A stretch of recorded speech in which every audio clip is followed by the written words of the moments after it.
A Thousand Blues is that rare social science fiction novel whose every element is pitch perfect. This 300-page work by the South Korean author Cheon Seon-ran has lodged itself deep into my heart. It came at a time when I was questioning the capacity each and every one of us has to connect to and communicate with one another. A Thousand Blues was a stark reminder that no connection is unsalvageable and that joy is ever an antidote to pain. A Thousand Blues is set up in the near future year of 2035.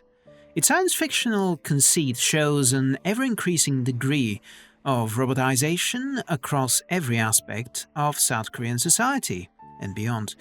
The author has thought through the social and economic implications for the use of robots across various sectors.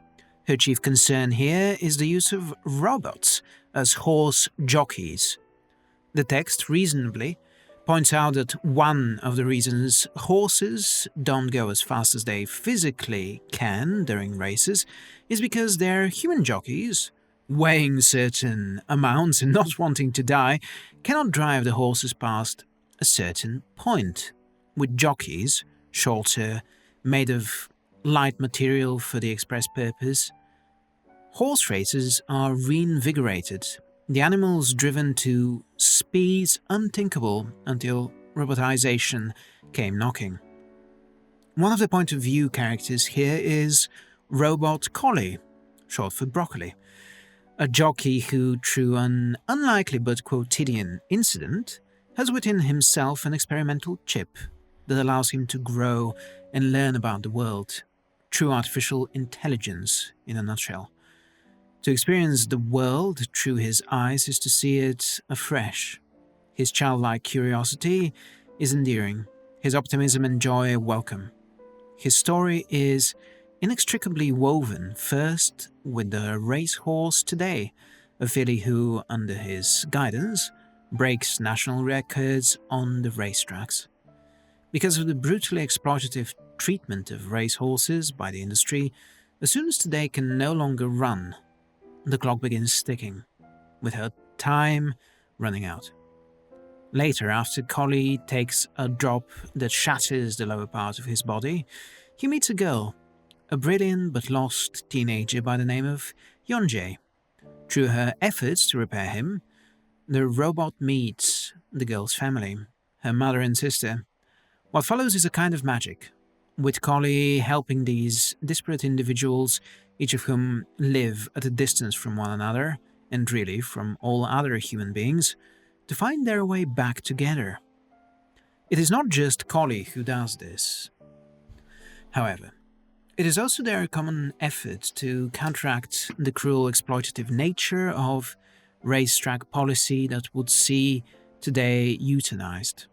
No longer capable of running at the speeds they used to because of overextension that leads to frailty, worn-out joints, and various other conditions.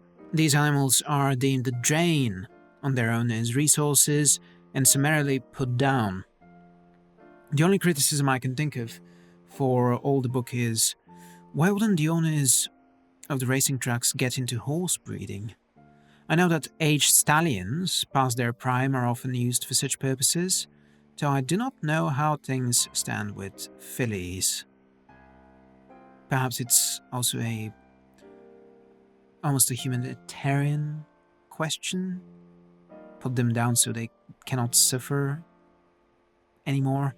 This is a minor point, perhaps the one thing that stood out to me as not being addressed in the text.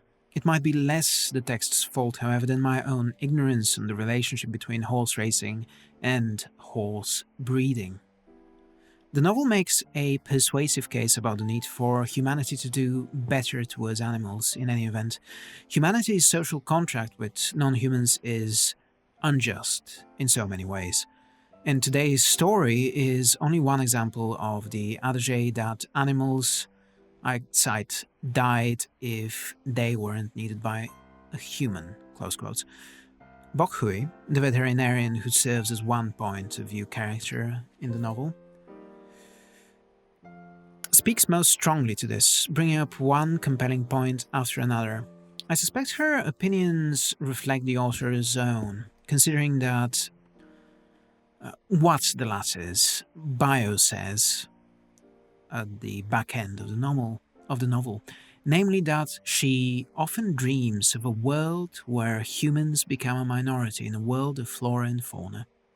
That said, the link between character and author, if you see it, didn't at any point draw away from the novel. How about the family at the center of the novel? Yeonjae is the robotics whiz, an outwardly indifferent teenager who, because of the life she's had to lead, accepts things with a stoicism that belies the depth of her feelings. She's a victim of robotization, having found herself out of a store clerk job. One day, the owner of the place decided to spare some money via the purchase of a Betsy, a store clerk robot. Spoilers, he might regret that later. Yeonjae is someone incredibly comfortable to follow. Her interactions with the owner endeared her to me.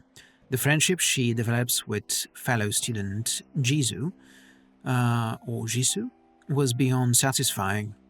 It was one of those adolescent friendships that really extend a person's horizons. It so well recalled one of my own foundational high school friendships that I wanted to read more of these two characters together, just to experience more of the emotions, the feelings that reading their interactions awakened in me.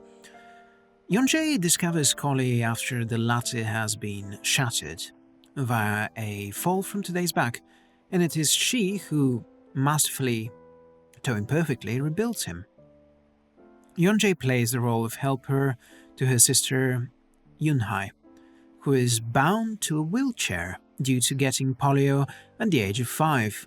Yunhai is the older of the two. Her point of view says a lot about society's inbuilt ableism.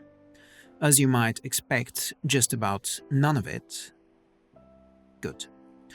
As with the animals here, too, the text is persuasive about the need to do more, to do a better job for those who are disabled in some way. It's Yunhai who is, alongside Collie, today's fiercest champion. Like Yeonjae, she too has many walls that separate her from her family. While those are not taken down entirely, a path opens to a world where they may eventually fall.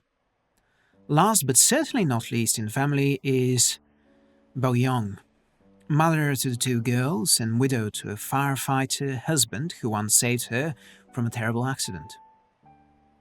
Her life before the family, before the kids, is a journey all its own and told so masterfully. And in a very concise way as well. The family life, heavy with loss and the necessities of survival, is full of things unsaid, small regrets and racked up debts. I cite, "They all had their feelings hurt, and before one wound could heal, a new one would open up, pushing the older one further down." Close quotes. And, open quotes, what she wished above all else was for her to have a better relationship with her daughters. Each of them was indebted to the other two, which made it all that more difficult to broach the subject. Yunhai was a bruised finger, and Yeonjae was a finger with damaged nerves. Both of them had wounds so old that it was hard to remember exactly what had happened, until you glanced at them one day and realized they hadn't healed correctly. Bok-young couldn't pick off their scabs and put ointment on them.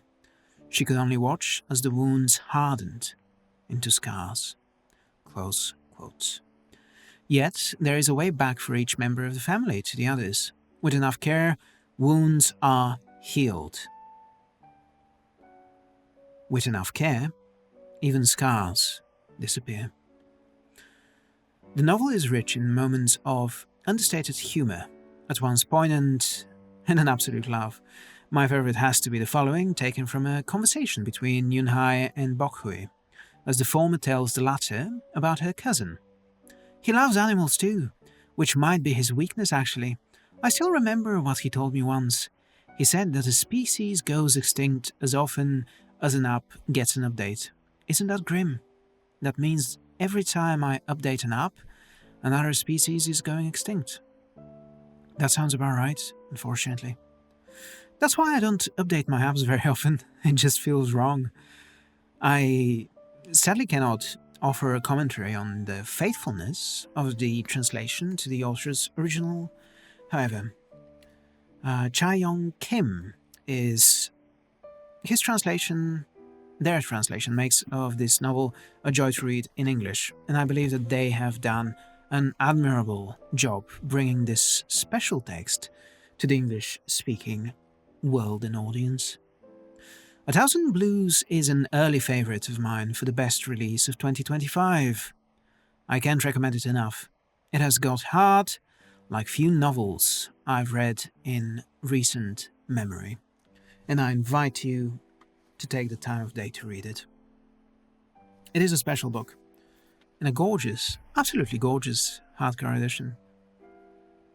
One of the more striking covers I've seen in a long time. Pictures from a life. I can connect some of them to actual moments in the novel. In fact, all of them, really. But yeah, beautiful, beautiful novel.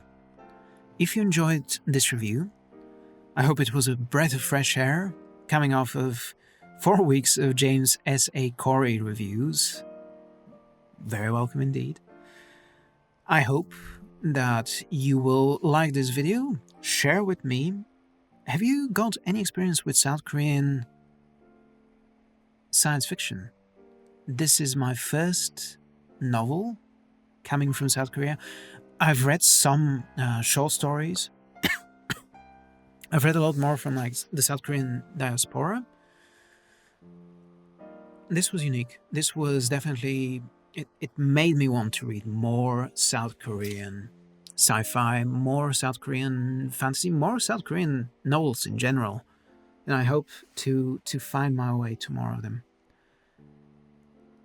Let me know. I'm Philip Magnus, you're not, and this is Tower of Books. Ring that bell, share this with your grandma, and I'll see you next time. Bye. Oh yeah, we do fantasy reviews on Wednesdays, miscellaneous reviews on Fridays, and obviously sci-fi on Mondays. Usually 6 p.m.